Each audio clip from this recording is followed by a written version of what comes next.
Na leo nataka nishukuru wanabodaboda wote wa Bungoma Kaunti kwa kushirikiana ili tutembee kama timu moja hapa Bungoma Kaunti.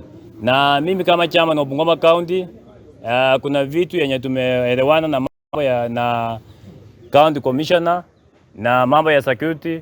Kuna sehemu zingine watu wetu wanauawa kama aswa wanabodaboda na watu na vijana wengine wanauawa hapa town.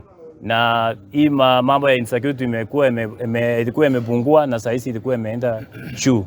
Wana bodaboda hawajakuwa na wamekuwa na changamoto, uchumi tunajua inasumbua. Tumekuja tukaelewana, ofisi zetu ziko wazi. Kiloni unajua ni individual, hatuwezi zungumza kwa jumla, lakini tumesema tuko na maofisa wa kutosha.